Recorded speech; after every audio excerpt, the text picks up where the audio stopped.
teams that have been together the longest. Consistency from their coaches, their terminology, their style of play. Um, you can't shortcut those things just by putting a roster together. So we'll have to try to make some decisions and, like I said, just try to come back better.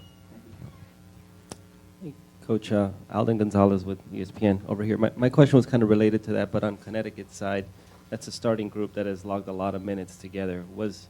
Was their chemistry something that was obvious to you in this series? And if so, how did you see that kind of manifest itself?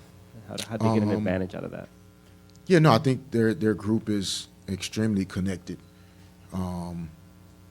But I think what we have to take from it is they're connected because of what's happened to them in the past, right? Like they've been bounced in the first round and, over the last couple years. So there was a hunger and a determination and a passion to get beyond that. But that didn't just start today or in this series. It started with, I'm sure, how hard they worked in the offseason, how hard they pushed themselves in practice every day, the way they approached everything that they did. They were determined to get to a place where they could play for a championship. That's how it happens. So that's what we have to take from this, is that we have to take what feels frustrating and disappointing and embarrassing at the moment and use it as the fuel to come back better. When we lost to the Celtics in 2008 as a player, that's the fuel that drove us to championships in 2009 and 2010. So this is just feedback and information, and it's how you use it and take that, that ultimately decides what your future looks like. And Connecticut used their information and feedback from the last couple of years in a positive way, and that's why they're going to the WNBA Finals. Coach Louis Bravo for the Fantasy Sports Cave. Obviously, the season ended a little sooner than you expected it, but what are the positives you take from this season? Maybe you can carry over to next. That I think in this league you have to be really nimble and have an ability to adjust and adapt to anything that comes up. You start training camp, players are still in Europe, coming in at different times. You have national team commitments. Next year you'll have the Olympics.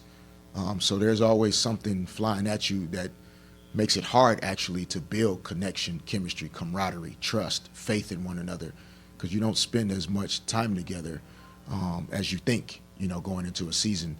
And when you have new players and a new coaching staff, then that makes it even more challenging. So I think the positives are that we've been able to, I think, establish a base level foundation of players understanding, what I expect, the way we try to play offensively and defensively, and the things that we're capable of doing, as a group. And then we build from here. We can't, and I think the way it ended confirms that we can't live in the past. We can't hang our hats on what the Sparks used to do. We have to create a new way of being the best in this league, and that should motivate all of us. Right here, Amanda Skurlock, LA Sentinel. The Sparks did a very good job, very good home team, but it seems like, those skills and qualities that they had at home kind of disappeared away. Mm-hmm. And what would you feel like, what do you take from that? What do you feel like kind of left them, and how can you coach a team moving forward to kind of perform better and keep those qualities that they did so well at home and when they do away games? Yeah, I think hopefully for us, more time together will help us in that area. In the WNBA on the road, resources are very limited. Your strength and conditioning coach isn't there. Your player development coach isn't there. The days in between the games, it takes you 8 hours to get somewhere that only takes 2 hours to fly to, because you have to be at the airport 2 hours before. Then when you get in, you got to stand there and wait for the bags to come down for an hour. Then you got an hour bus ride to it. So to fly 2 hours takes 9 hours out of your day. So you can't really practice in between a game on Tuesday and Thursday. So a week-long road trip is really just 2 games, and then you fly home. And so some of those things, right, when you have limited time to really get on the court together, if you play Tuesday night, you play Thursday night, you can't practice too hard on Wednesday because you need freshness for Thursday. And to be able to still hold a level of consistency and greatness on the road, there has to be a chemistry and a connection and a togetherness that is hard to have when it's new. And I thought our players did the best job they could at times. You know, our numbers were small at times. At times were almost better because you couldn't look to the left or right for any support. Like, you had to do it yourself.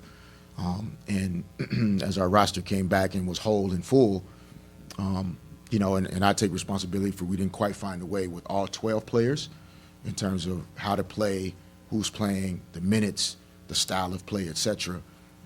Those are things I have to be better in doing. Time for one more. Derek, Miriam with the LA Daily News. For all the turbulence you guys went through this year, Neka was so steady, including tonight.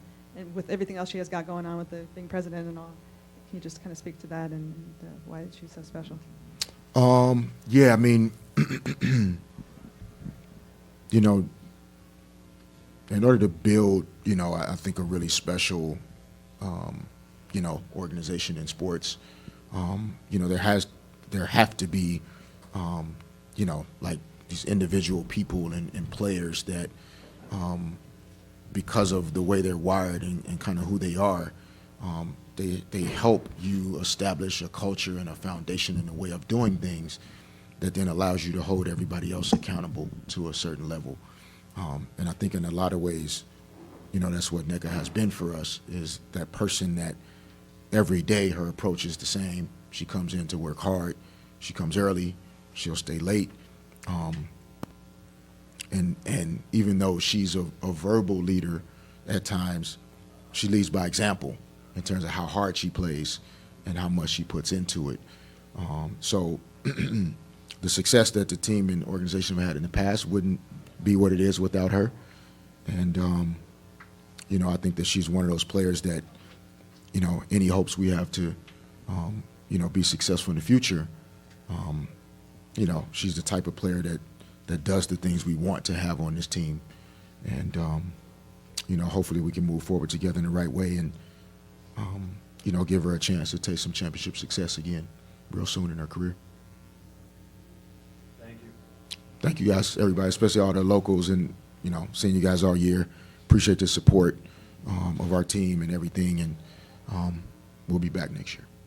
Thanks.